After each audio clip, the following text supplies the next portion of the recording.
escuchando la sonata número 88 del padre Antonio Soler en re bemol mayor.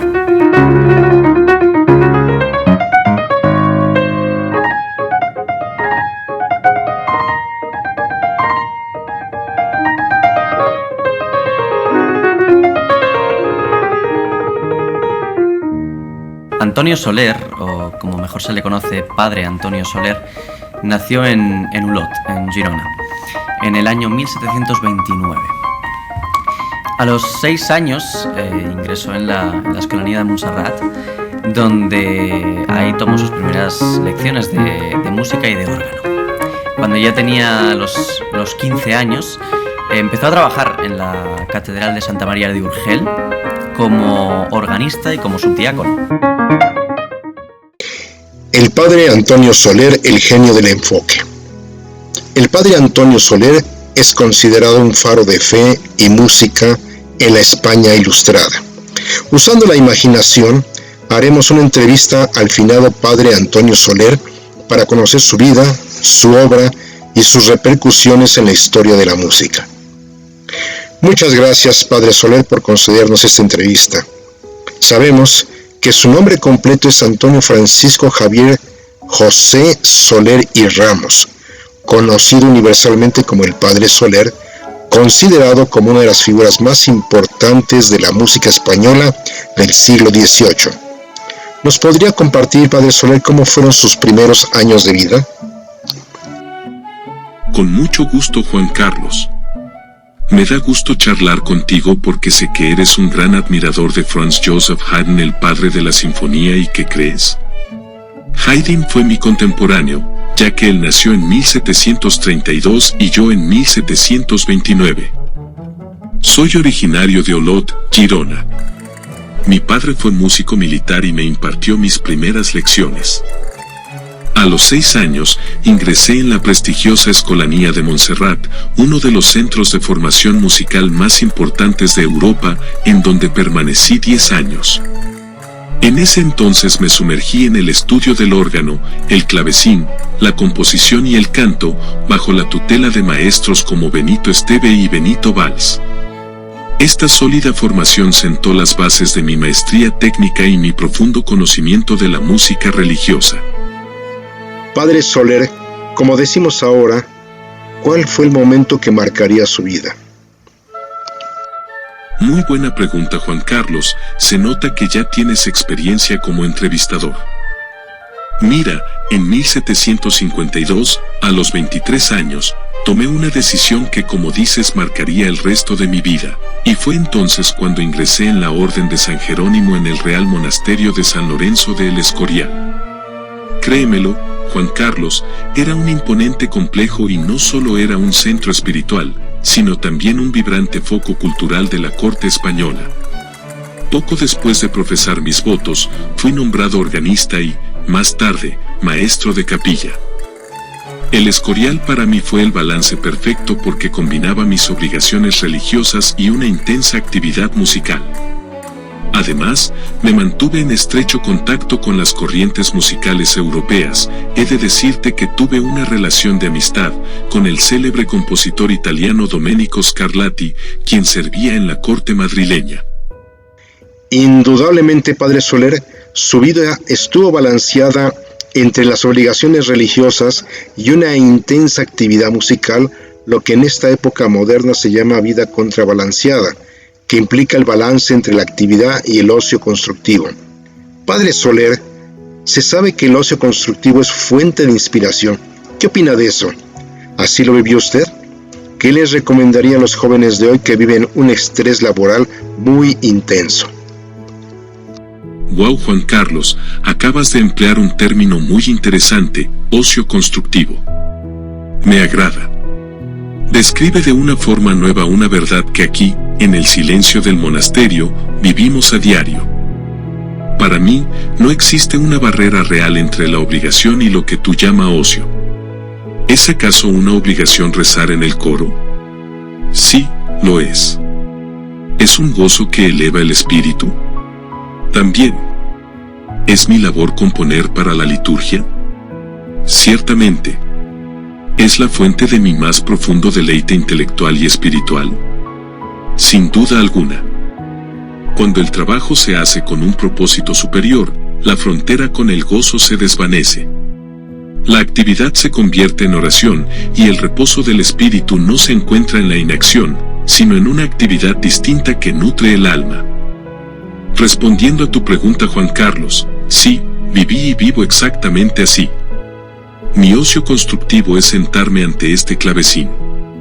No para huir de mis deberes, sino para cumplirlos de otra manera. Es en este diálogo con las teclas, en esta búsqueda de la armonía perfecta, donde el alma se serena, se ordena y se abre a la inspiración que Dios envía. No es una escapatoria del mundo, es una forma más profunda de entenderlo y de embellecerlo. La inspiración no nace del vacío, sino de la contemplación gozosa, del estudio apasionado. A esos jóvenes de hoy, que sienten su alma fatigada por lo que llama estrés laboral, les daría un consejo que no por antiguo es menos cierto. Su mal no es el exceso de trabajo, sino la falta de un propósito que lo santifique y la ausencia de un silencio que lo equilibre. Les recomendaría 3 cosas. Construyan su propio monasterio interior. No necesitan muros de piedra. Necesitan encontrar cada día, aunque sea por un breve momento, un espacio de silencio absoluto para su alma. Apagar el ruido del mundo, las urgencias, las vanidades. En ese silencio, uno vuelve a escucharse a sí mismo y a encontrar su centro. Practiquen un ocio constructivo con la devoción de un monje. Encuentren un arte, un oficio, un estudio que no les reporte ganancia material alguna. Aprendan a tocar un instrumento, a pintar, a cultivar un jardín, a leer a los grandes filósofos. Háganlo no para ser los mejores, sino por el puro gozo de hacerlo. Esa actividad, inútil para el mercado, es el alimento más necesario para el espíritu. Es el contrapeso que equilibra la balanza. Eleven la mirada. Pregúntense, ¿para qué hago lo que hago? Si la única respuesta es para ganar el sustento, el alma terminará por agotarse. Busquen una razón más elevada en su labor diaria, la belleza de un trabajo bien hecho, el servicio a los demás, la contribución a un bien mayor. Cuando el trabajo tiene un porqué trascendente, el cómo se vuelve infinitamente más ligero. El estrés, Juan Carlos como lo llamas, es el grito de un alma que ha perdido su armonía. Y la armonía, tanto en la música como en la vida, se restaura con el equilibrio entre el sonido y el silencio, entre la acción y la contemplación.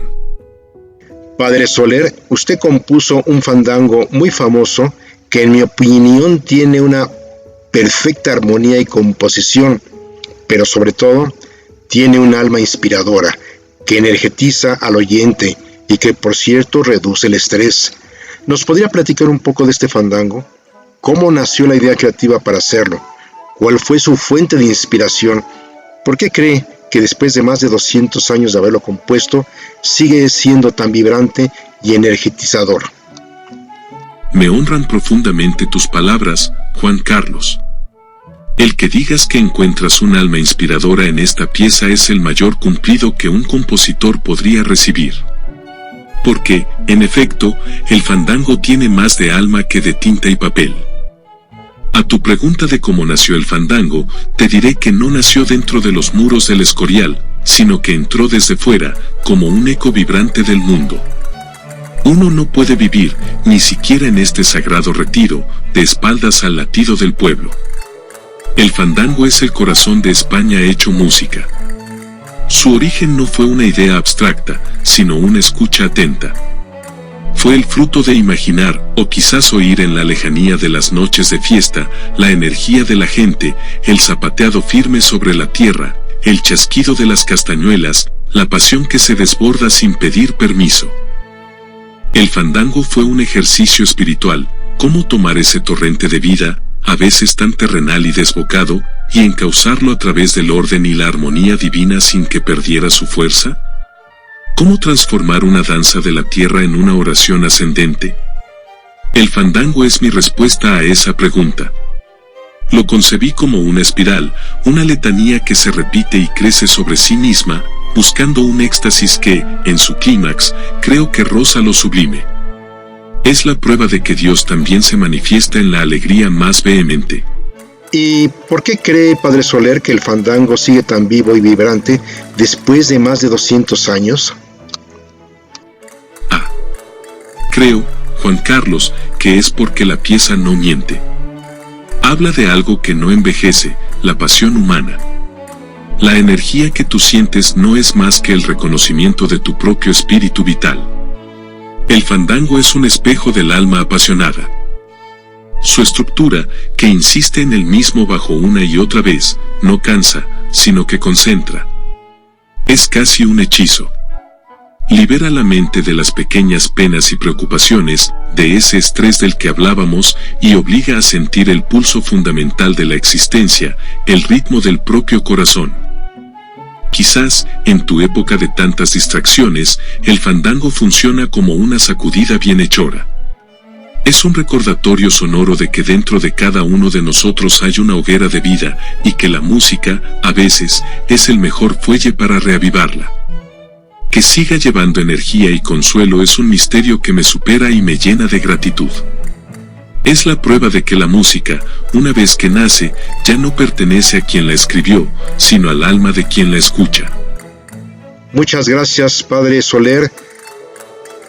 En conmemoración a esta entrevista, presentaremos una versión contemporánea de su famoso fandango, que es indudablemente energetizador.